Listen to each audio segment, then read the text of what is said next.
اسی ماحول نے ادنا کو اعلیٰ کر دیا دیکھو۔ حضرت سیدنا ابراہیم بن بشار علیہ رحمۃ اللہ الغفار ارشاد فرماتے ہیں کہ میں حضرت سیدنا ابراہیم بن ادھم علیہ رحمۃ اللہ الاکرم کے ساتھ سفر پر تھا، دونوں مل کر سفر کر رہے تھے اور ہم دونوں روزے سے تھے، مگر ہمارے پاس افطار کے لیے کچھ نہ تھا اور نہ ہی کوئی ایسے ظاہری اسباب نظر آ رہے تھے کہ افطاری کا کچھ انتظام ہو سکے۔ تو میں اس وجہ سے پریشان تھا، فکر مند تھا۔ آپ فرماتے ہیں کہ میری اس پریشانی کو دیکھ کر، میری اس تشویش کو دیکھ کر حضرت سیدنا ابراہیم بن ادھم علیہ رحمۃ اللہ الاکرم نے ارشاد فرمایا، اے ابن بشار علیہ رحمۃ اللہ الغفار، اللہ عز و جل نے غریبوں اور مسکینوں کو دنیا و آخرت میں کس قدر نعمتوں اور راحتوں سے سرفراز فرمایا ہے کہ قیامت کے دن نہ ان سے زکوٰۃ کے بارے میں پوچھا جائے گا، نہ حج کے بارے میں، نہ صدقے کے بارے میں، نہ صلہ رحمی اور حسن سلوک کے بارے میں ان سے حساب کتاب ہوگا، جبکہ مالدار جن کو اللہ تبارک و تعالیٰ نے مال و اسباب سے نوازا ہے، ان سے ان سب چیزوں کا سوال ہوگا۔ ارشاد فرمایا، آپ فکر نہ کیجئے، تشویش نہ کیجئے، اللہ عز و جل روزی کا ضامن ہے، وہ ہمارے لیے رزق کا ضرور انتظام فرمائے گا۔ ہم ان دنیاوی امیروں سے زیادہ امیر ہیں، دنیا و آخرت میں کامل مسرت ہمیں ملی ہے، نہ رنج ہے نہ کوئی غم، نہ اس کی پرواہ کہ صبح کس حال میں ہے، شام کو کیا ہوگا۔ بس شرط یہ ہے کہ اللہ عز و جل کی اطاعت و فرما برداری کے معاملے میں کوتاہی آڑے نہ آنے دے۔ یہ پر اثر اور تسلی بھرا کلام فرمایا حضرت سیدنا ابراہیم بن ادھم رحمۃ اللہ تعالی علیہ نے۔ سیدنا ابن بشار رحمۃ اللہ تعالی علیہ فرماتے ہیں کہ یہ کہنے کے بعد، یہ وعظ فرمانے کے بعد، یہ نصیحت فرمانے کے بعد حضرت سیدنا ابراہیم بن ادھم رحمۃ اللہ تعالی علیہ نے نماز پڑھنا شروع کر دی، اور میں نے بھی نماز کی نیت باندھ لی۔ تھوڑی ہی دیر میں ایک شخص ہمارے پاس 8 روٹیاں اور بہت سی کھجوریں لے کر آ گیا اور یہ کہہ کر واپس چلا گیا کہ انہیں کھائیے، اللہ عز و جل آپ پر رحم فرمائے۔ حضرت سیدنا ابراہیم بن ادھم رحمۃ اللہ تعالی علیہ نے مجھ سے فرمایا کہ لیجئے، انہیں کھائیے۔ جو ہی ہم کھانا کھانے لگے، ایک سائل نے، ایک مانگنے والے نے صدا لگائی، اللہ عز و جل کے نام پر مجھے کچھ کھانا دے دیجئے۔ حضرت سیدنا ابراہیم بن ادھم رحمۃ اللہ تعالی علیہ نے 3 روٹیاں اور ان میں سے کچھ کھجوریں اس حاجت مند کو، اس مانگنے والے کو دے دیں۔ فرمایا، غم خواری کرنا اہل ایمان کا حصہ ہے۔ نبی کریم رؤوف الرحیم صلی اللہ تعالی علیہ وسلم کا فرمان دل نشین ہے، مسلمان فقراء اغنیاء سے آدھا دن پہلے جنت میں داخل ہو جائیں گے، اور وہ آدھا دن 500 سال کے برابر ہے۔ میٹھے میٹھے اسلامی بھائیوں،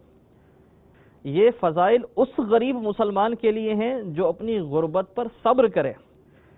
ہے تو غریب مگر مال جمع کرنے کے چکر میں پڑا رہتا ہے، امیروں کو ان کی نعمتوں کو دیکھ دیکھ کر جلتا ہے، حسد کی آفت میں مبتلا ہوتا ہے تو مفلس و نادار، مگر اللہ تبارک و تعالی کی بارگاہ میں شکوہ کرتا رہتا ہے، اللہ عز و جل کی رضا پر راضی نہیں ہے، تو اس کو، ایسے غریب کو یہ فضائل نہیں ملیں گے، بلکہ خدا نخواستہ اگر اس نے بے صبری اختیار کی، شکوہ و شکایت کو اختیار کیا، تو یہ بے صبری، یہ شکوہ و شکایت اس کے لیے اللہ تبارک و تعالی کے عذاب کا، عتاب کا باعث بھی بن سکتی ہے۔ اور خدا نخواستہ اگر غربت سے، افلاس سے، تنگ دستی سے تنگ آ کر اس نے کوئی ایسا جملہ بول دیا، کوئی کفریہ کلمہ اس کی زبان سے نکل گیا، تو ایمان سے بھی ہاتھ دھونے پڑ سکتے ہیں۔ حضرت سیدنا ابو ہریرہ رضی اللہ تعالیٰ عنہ یہ روایت کرتے ہیں کہ مہاجرین فقراء بارگاہ رسالت صلی اللہ تعالی علیہ وآلہ وسلم کی بارگاہ میں حاضر ہوئے، عرض کیا یا رسول اللہ صلی اللہ تعالی علیہ وآلہ وسلم، مالدار لوگ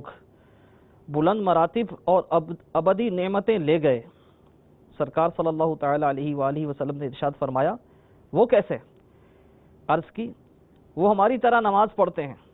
ہماری طرح روزے رکھتے ہیں، مگر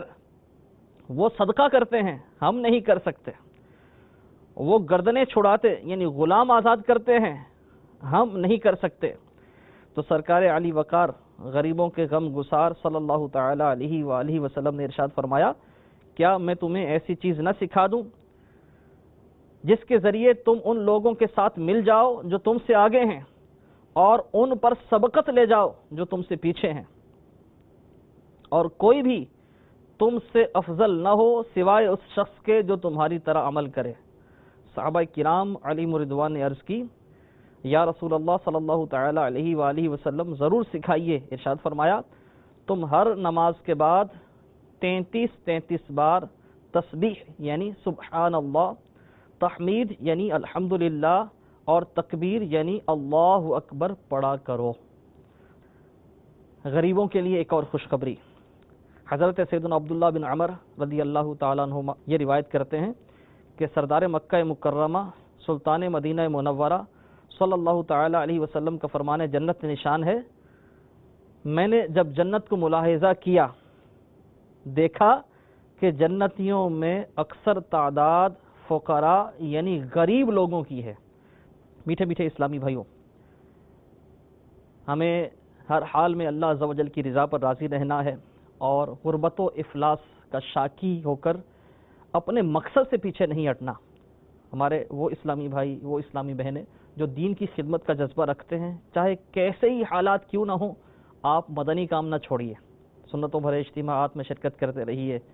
درس فیضان سنت کے ذریعے نیکی کی دعوت کی دھومیں مچائیے، مدنی قافلوں میں سفر اختیار کیجیے۔ انشاءاللہ عز و جل اللہ تبارک و تعالیٰ کے کرم سے اگر غربت پر صبر نصیب ہوا، دنیا میں بھی آسانی ہوگی اور آخرت میں بھی انشاءاللہ عز و جل اس کا انعام ملے گا، اور مدنی کام کی برکت سے انشاءاللہ عز و جل یہ جو غربت کی آزمائش ہے یہ بھی دور ہو جائے گی۔ اسی ماہ